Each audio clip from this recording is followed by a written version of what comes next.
Hi, Arrow. It's Amy. Hey, well, man, I'll tell you what. You would love it down here in the Carolinas bike riding in today because it is crystal clear and 18 degrees. Really? Let Yeah, me tell you something. Are you in Charlotte? I am. I love Charlotte. I spent a lot of time down there working on Homeland. Yes, We you shot did. the first, like, I don't know, 3 or 4 seasons in Charlotte. Oh, we still talk about that in Charlotte. Oh, you guys know about that? Okay, we didn't sneak in and sneak out. It's known.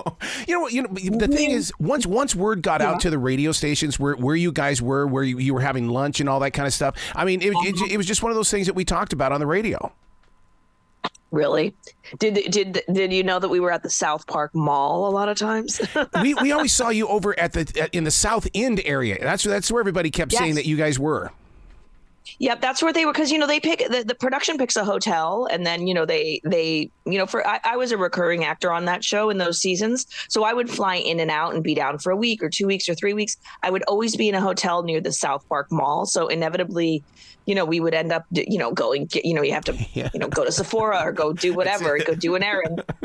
But there was a really beautiful like little development with there was like a French restaurant. There are a few beautiful restaurants. I forget what it was called, but it was right there near like the Marriott, the South Park Marriott. We would go there all the time. It was lovely. Oh my God! Well, that whole area has changed so much since you guys were filming. I mean, even South End, Really? you wouldn't recognize it. I mean, they've decided to start building the big tall skyscrapers in that area. So it's like, oh my God, it's looking like a big city now. Really? Yeah, That's crazy. Oh, wow. Okay. Well, hopefully I'll get down there again soon. absolutely. Your movie Founders Day. People are going to watch this. Or they're going to try to figure it out, and they're not going to get it right because it shocked me. It did? Yeah, it did. Yeah. Because I mean, I want to go back and watch it again because I want to see where the Easter eggs are, where it points to the people that bring all of this together. Yeah, it's a really fun. I love this movie because it kind of matches up a few genres, and it's definitely a whodunit. The whodunit angle is really, really fun. And when I read the script the first time, I was like, "Wait, what?" I had to kind of go back and figure out what was going on. So you got to pay attention. You got to lean in. We love that. That's right. And once again, I've got to go back and watch it because there's got to be some signs of what takes place, especially when it comes to everything from the election to the drama to the real fear that I had because it's like this could be something that could actually happen. Kind of, yeah. I love that you found it grounded in reality because that makes it, it brings it closer to home that way. Because people will still put on their town festivals no matter what. It doesn't matter what's going on around them. Hey, there's a mass killer around. Okay, we're still going to put this festival on. Exactly. There's a tragedy, but life has tragedies. So, we have to pull ourselves up by our bootstraps or whatever and just keep going. And so, yeah, that's kind of how that's my character's attitude towards the initial, drama that's happening. Like, we still have to have our town festival. Let's come together and unify and Yep. everything's going to be fun Hey, I'll tell you until what, it isn't. the music is a huge part of this movie. I mean, as an actress, do you know what songs they're going to select? Oh my gosh, I'm so happy you said that. No, I know when we're working on the film, their music is like so far down the road that we're not even thinking about that. Maybe occasionally a director will share something they want to do with you. But no, that's much later in post-production.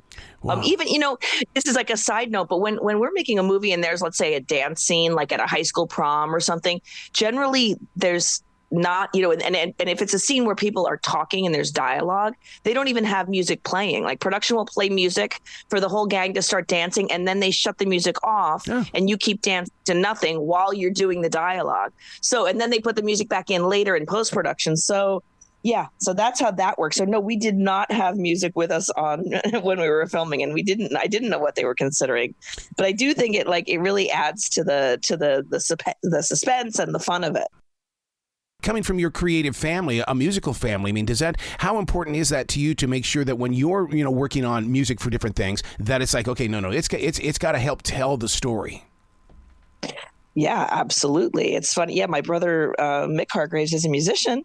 We talk about that a lot. And I've flirted with the idea of, I have a couple of ideas in the back of my mind of making a movie of my own, and having my brother add some music to it. So it's something that I've been thinking about. But I'm so glad you recognize the importance of music to this project. It really came together so well. Was it treated like an independent film in the way that you've got to get in there and make it happen? We're going to take fewer shots. Oh my gosh, was it treated like an independent film? Hell yes. Yeah. Because this is like very, what's fascinating about this, the Bloomquist brothers are so smart and so dynamic. They're kind of like, you've heard of a one-man band. They're like a two-man band. They do it all. This is definitely like this is an independent film down to its roots. There's no studio anywhere near this project. We shot in, I don't know, maybe 14 days. Wow. And yes, we did not shoot a million takes. This was not a David Fincher movie. But the way that they work together, Eric is the director and Carson was his co-writer, Carson Bloomquist and Eric Bloomquist. When Eric acts in it as well, when Eric is on camera, Carson is kind of on set paying attention to what's going on to kind of be a second set of eyes for him. And they shoot for the edit. They kind of work as one mind together, and they edit the film together as well. And so when we are shooting, if we've got it and they know we've got it, we're moving on. There's no time. We don't have to shoot 9 takes. We'll shoot 2 takes if that's what it. If they see it, they know we've got it, then we're moving on. Because also, we don't have time. We're shooting, 10, 12 pages a day sometimes, which is quite a lot. See, I like that about the independent films, and the reason why is because it's like being live on stage. When you're on that stage in New York, you don't get a second take. You got to keep going no matter what.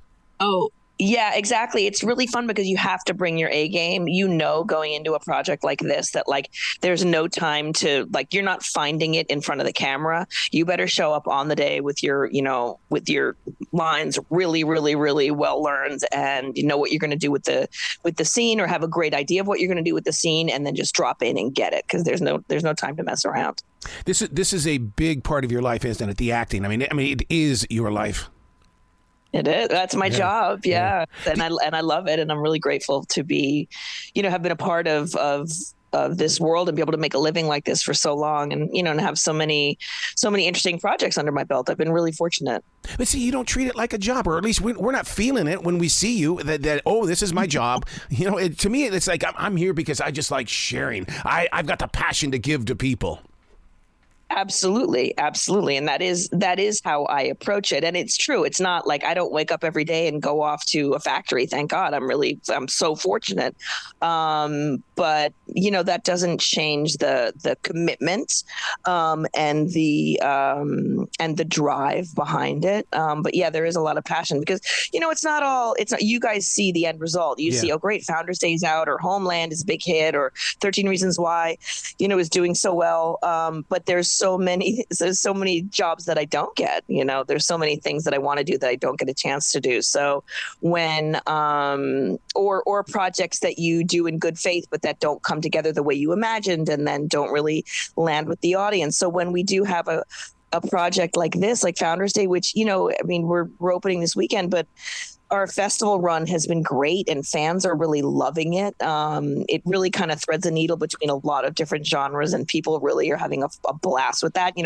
It's funny. It's a dark satire. It's suspenseful. It's a whodunit, like you had mentioned. So, to have a project like this that's really landing with critics and audiences is special. So we're really excited, and we're really happy to celebrate this. And the fact that we did this outside the studio system, kind of on our own as a real indie, just makes us all the more proud. See, that's what I like about modern day technology, is that people are able to do that, to be able to go out with their own equipment, do their thing, and then piece it together, and then sell the monkey, man. Just get rid of that monkey and let's put it in a theater. It's true. We wouldn't have been able to do this, 30 years ago or something. But, to have, Eric and Carson Bloomquist, these young guys, like shoot this themselves, and then, edit this themselves. And this whole social media campaign we're doing is kind of like coming, organically from the inside of the film as well. It's pretty impressive, and it's relatively new. Yeah, you couldn't do this 30 years ago. How has it changed you in the way that because I mean I've been in radio for 44 years, and I still remember playing 45s and albums, and it's like I never want to go back to that again. What's an album? Yeah, Grandpa? right. I'm just kidding. As I put an album on my turntable. But you know, it's so funny though. I respect that album more today than I think I did as a kid, because when I put it on the turntable here, it's like the richness and the fullness of music right there in front of me. It sure sounds different, doesn't it? Yeah, And there's something, you know, I live in New York City. My speed is fast. You know, I generally go. But when, and I used to get frustrated putting an album on, you know, in the last year or so, because it takes a little time, and then it plays, you know, one side, and then you got to go flip it over. And I've realized, oh, Amy, this is actually a good thing, because you need to slow down. You need to take a deep breath and enjoy the process of that, and touching the album and flipping it over, and the needle, and listening. And it's a different experience. You're right. I'm kind of going towards that a little bit more. In my old age, I got to slow down. I was on this big kick, and I still am. I'm looking for boredom, and people go, "Why are you looking for boredom?" It's the only place that is slow. Everything else is going too quickly. Yes, you know what I'm talking about then. That's exactly what I mean. Yeah, it's important for us to just do a little bit less, or do it a little more thoughtfully, do it a little slower. And, you know, I think it's better for our health, you know. Oh, you're so right about that. Not to get all touchy-feely about it, but I think it's important. Well, I mean, it's already the 17th of January. That means we're halfway to February. I don't understand how this is even happening. It's only 10 days till my birthday, okay? Just FYI. That's awesome. What are your plans? What do you got planned? Just my boyfriend and I are going out for a nice dinner. You know, it's I like quiet things. Yeah. I'm not going wild and crazy. You know, it's coming off the holidays and New Year's, and I did a play in the fall right up to Christmas here in New York, and now, you know, promoting Founders Day. I'm going to be ready to just kind of hide out and watch some movies, and we're going to go to a nice restaurant around here and just take it easy. Wow. Since you are so involved with the live stage and with all the different productions, especially with this movie Founders Day, how do you have the ambition to return to just Amy? Because there are many times I have to catch myself in the way of going, stop acting. You need to be you right now. Do not be an actor. Wow. That's a great question. That's funny. Yeah, I mean, I think it comes back to what we were just talking about, of like slowing things down and doing things more mindfully and more intentionally. I do yoga every day. I find that just, you know, being in touch with my body, and it just helps me focus on myself and relax. I'm a big fan of sleeping. I know people are gonna say, "Oh, wait, she sounds a little depressed." No, it's not. It's not about that kind of sleeping. It's more like I will go to bed at 10 o'clock at night and stay in bed till 7 in the morning. You know, I want a really good night's sleep. So, and I bike a lot. I think, you know, focusing on, you know, calming myself down, slowing myself down, you know, being in touch with my body, stretching myself out, really helps me kind of undo in between projects. And especially this play that I just did in the fall into the winter, was very emotional. It was all about, you know, death and grieving. And it was really hard to go into that every night. You know, when you're ugly crying on stage for 15 minutes every night, it's, you know, it's kind of weird. It's strange to your body. So, you know, I'm kind of gentle with myself and try to give myself an opportunity to kind of relax and find myself again. You talk about yoga. My meditation is through a form of yoga called Nidra. And oh my God, have you jumped into that? Nidra is at the end. No. Well, that's what takes place at the end, where you go into calm and stuff, and where you're supposed to just bring your body down. Well, that actually is a kind form of like Shavasana. Yes. And with the chakras and everything, what happens is that if you take the time to study what that is and how it breaks down your thinking process, it's like, why didn't I have this before? Why does it have to be just a resting period in class? Okay, interesting. So it's kind of taking that moment and turning into like a bigger meditation. Deep. I mean, deep. I love that. Do you do a mantra, or you just are kind of with yourself? I do. I've got to start with my intentions. What is my intention today? And so then basically you get your mind clear, and then when you go into the nidra, and then you cannot be in there, because that's one of the hardest things about meditation. The voices. Get rid of the voices. You've got to center yourself back. Calming your little brain down. Yeah. But when you start, I can totally relate. Yeah, keep going. I was saying, the thing is that when you start reading about it and studying it like a martial art, what happens is then you start understanding what's happening to you, and you think you love dreaming now. Oh my God! Wait until you do nidra, and it allows you to travel that way. Really? Yeah. You've noticed it in your your sleeping self? Very much so. Has been affected by this? That's amazing. Very much so. How long have you been practicing? I've been a martial artist since 2002, and so I'm a third-degree black belt. So the meditation has been a part of me since that time period. That's fantastic. I'm going to have to look into that, because it does sound like kind of a natural next step, after, my yoga practice. You know, what's funny is I find biking to be kind of meditative as well. Yes. Like I kind of lose myself. I mean, not as intense or profoundly, let's say, but I do find it kind of resets my brain in a different way. I'm able to kind of empty it out and just kind of be one. Whatever helps, That's what I love about being creative. I think because being an artist on that stage or just listening to music is, to me, that's just another form of lifting off to another level. Absolutely. Because if you're not listening and if you haven't dropped everything else away and listening to the person who's speaking to you on stage, then you're not in that moment. You know what I mean? And you just have to fully give yourself to what's happening in front of you, it's a beautiful thing. Wow. Well, congratulations on Founders Day. Happy birthday, Amy. Yes, early birthday. Thank you so much. I really appreciate you talking about Founders Day with me. We're really excited to share this with the world. Oh, please come back to this show anytime in the future. The door is always going to be open for you. I'm going to watch out. I'm going to just show up on your doorstep. Let's make it happen, because there's a lot of great places to eat over there at South End. I love it. Thank you so much for having me. You bet. Be brilliant.